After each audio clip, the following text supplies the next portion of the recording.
Salut à tous et bienvenue dans cette nouvelle vidéo. Que tu sois développeur, freelance ou simplement un passionné de la tech, on va plonger dans une question cruciale. Quel est l'avenir de notre métier dans un secteur en pleine mutation? 2025, c'est l'année où tout peut changer. Retour en force des opportunités dans la tech ou alors simple mirage. Et avec l'IA qui bouscule les règles du jeu, il y a une seule question. Comment rester incontournable? Reste bien jusqu'à la fin parce qu'on va parler des tendances qui façonnent l'avenir, des pièges à éviter et surtout des clés pour sortir gagnant. Allez, c'est parti. Alors, petit disclaimer.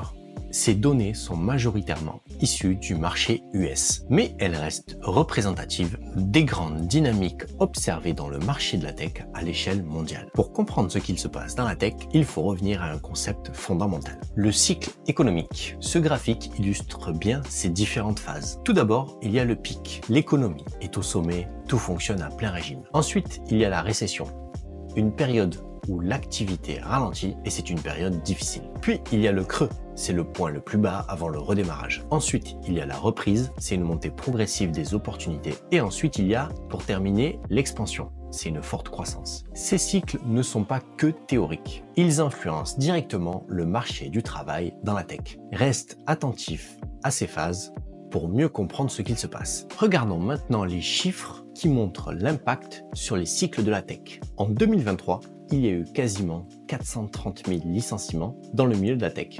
C'est un record historique. En 2022, plus de 240 000 suppressions de postes et en 2024, une légère amélioration avec un peu moins de 240 000 suppressions de postes. Mais on reste loin de la stabilité. Ces chiffres représentent une période de contraction où les entreprises rationalisent leurs dépenses. Mais cela ne signifie pas que l'industrie est en déclin. Elle se réorganise et prépare de nouvelles opportunités. Malgré les licenciements, les opportunités dans la tech continuent d'exister. Ce graphique montre qu'il y a encore de la demande. Si on se fie sur les données partagées, il y a encore 211 000 postes à pourvoir aux États-Unis. Cela représente une augmentation de quasiment 30% par rapport au point le plus bas du marché. Ces chiffres montrent que l'industrie n'est pas en crise, mais plutôt en transition. Pour toi développeur, c'est l'occasion de cibler des secteurs qui sont en reprise, comme l'IA ou le cloud. Et surtout, de rester agile face aux transitions du marché.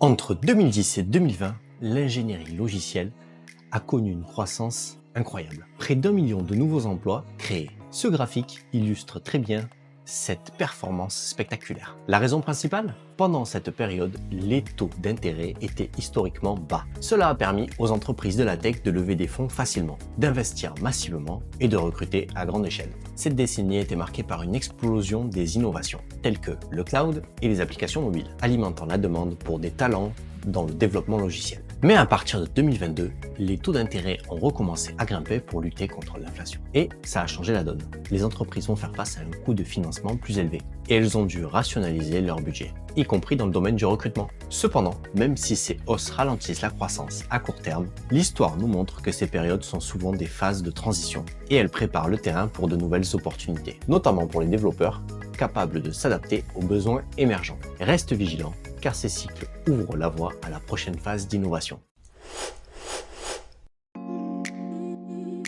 Alors il faut savoir que ces cycles économiques n'influencent pas seulement le marché de l'emploi, ils influencent aussi les grandes révolutions technologiques. Pendant la période des taux bas, en 2010, des innovations majeures ont vu le jour. En 2007 par exemple, le lancement de l'iPhone a révolutionné les technologies mobiles. Et en 2008, autre exemple, Amazon a lancé AWS, donnant naissance au cloud moderne. Puis sont venus Android, Azure, Google Cloud Platform, qui ont transformé la manière de concevoir des applications et des services. Mais depuis 2022, avec la hausse des taux, nous n'avons pas vu émerger d'innovations comparables. Alors ça ne veut pas dire que ça n'arrivera pas. L'histoire nous montre que les grandes technologies naissent souvent dans les moments inattendus. Alors, quelle sera la prochaine grande révolution? On pense tous le savoir, ça sera très certainement l'IA, qui déjà met le feu aux poudres depuis le lancement de ChatGPT, car c'est dans ce domaine qu'il y a eu des investissements colossaux. Une chose est sûre, les opportunités vont revenir, pour ceux qui savent les anticiper.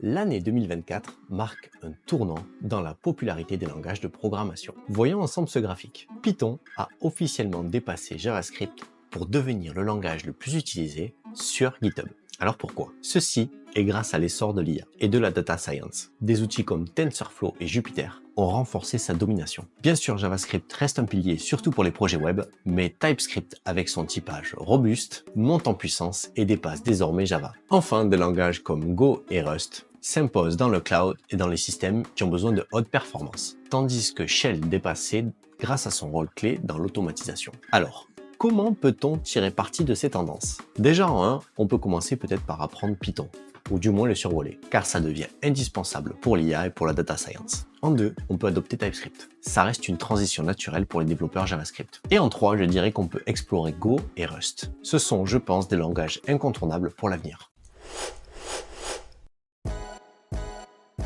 Les outils d'IA comme Copilot ou ChatGPT redéfinissent déjà nos métiers de développeurs. Mais comment sont-ils perçus? Voici ce que révèle le sondage Stack Overflow de 2024. Examinons-le ensemble. Alors regardons un peu de plus près ce graphique sur la confiance des développeurs envers les outils IA. On y apprend que 40% des développeurs leur accordent une confiance modérée, ce qui montre que l'IA commence à s'installer dans nos workflows. Cependant, seulement un peu plus de 2% des développeurs font totalement confiance à l'IA. Ça révèle notamment des doutes sur la précision. Ces chiffres soulignent que bien que la progression soit très présente, son adoption repose en majorité sur sa capacité à prouver sa pertinence et également sa fiabilité, surtout dans des cas complexes. Il y a une chose qui est sûre, c'est qu'une marge de progression énorme est encore présente et les outils d'IA vont continuer de s'améliorer pour nous convaincre davantage. Passons maintenant aux bénéfices des outils IA pour les développeurs illustrés dans ce graphique. Le gain principal, souligné par 81% des participants, est une augmentation dans la productivité. Mais ce n'est pas tout. 62% utilisent ces outils pour apprendre plus rapidement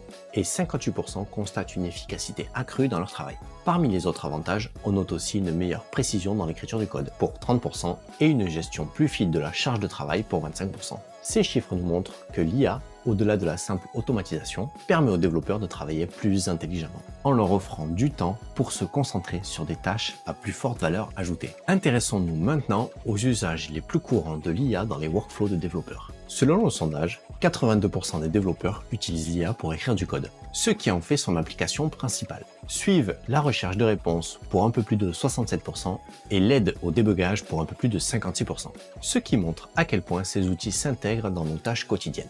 D'autres usages notables incluent la documentation pour un peu plus de 40% et la génération de contenu ou de données pour un peu plus de 34%. Même des activités plus complexes comme la génération de tests de code ou l'apprentissage d'une base de code gagnent en popularité grâce à l'IA. Ce qui ressort donc ici, c'est la polyvalence des outils. Ils ne se limitent pas à une seule tâche, mais couvrent l'ensemble du cycle de développement. Ces chiffres montrent que l'IA est devenue un allié incontournable pour optimiser notre travail au quotidien. Alors terminons par une question essentielle. L'IA est-elle une menace ou une opportunité pour nos métiers de développeurs? Selon ce sondage, un peu plus de 68% des développeurs pensent que l'IA n'est pas vraiment une menace pour leur métier. Cependant, un peu plus de 19% restent indécis et 12% voient l'IA comme un risque potentiel. Ces chiffres nous montrent donc que pour la majorité, l'IA est perçue comme un outil complémentaire, pas comme un remplaçant du développeur. Mais l'incertitude chez près de 20% des répondants reflète aussi des inquiétudes légitimes. Comment nos rôles évolueront-ils à mesure que ces technologies deviennent de plus en plus performantes? Ce graphique met donc en lumière une opportunité. Ceux qui adoptent l'IA dès maintenant pourront mieux s'adapter et se positionner dans un environnement tech en pleine transformation. Et maintenant, projetons-nous dans l'avenir. À quoi ressemblera le développeur que toutes les entreprises rêveront d'embaucher demain? Alors tout d'abord, je pense qu'il devra maîtriser les outils d'automatisation et d'IA. Prenons GitHub Copilot par exemple. Il peut générer du code, simplifier les tâches répétitives et faire gagner un temps fou. Aujourd'hui, 76% des développeurs utilisent ou envisagent d'utiliser des assistants IA. Du coup, ce n'est plus une option, c'est une nécessité pour rester compétitif. Mais ce n'est pas tout.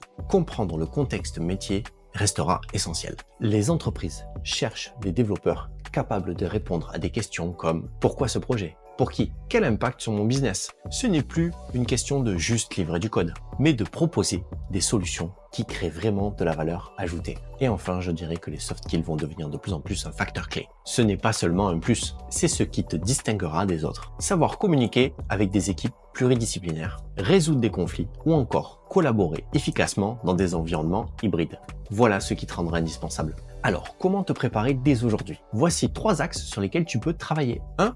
Adopte déjà l'IA dans ton quotidien, si c'est pas déjà fait. Teste des outils comme Copilot, ChatGPT, Cursor ou Bolt et apprends à les intégrer dans tes workflows. En 2, renforce ta compréhension du business. Apprends à poser les bonnes questions et à te concentrer sur les résultats pour le client ou pour l'entreprise. Et en 3, développe tes soft skills. Travaille ta communication, ta collaboration et même ton leadership. Avec ces compétences, tu deviendras un véritable chef d'orchestre. En résumé, le développeur de demain, ça ne sera pas juste un expert du code. Il sera un stratège, un leader, capable de s'appuyer sur l'IA et de collaborer avec des équipes pour créer des solutions à fort impact. Alors, commence dès maintenant à investir dans ces domaines et tu seras prêt à relever les défis de demain. Et voilà, on a exploré les cycles économiques, les assistants IA et le profil du développeur du futur. La tech traverse des cycles, mais les opportunités sont toujours là pour ceux qui savent s'adapter. Alors, dis-moi en commentaire quelle tendance te motive le plus et surtout, quelles compétences comptes-tu développer en 2025. Pense à t'abonner pour ne rien manquer et à très vite pour explorer ensemble l'avenir de la tech.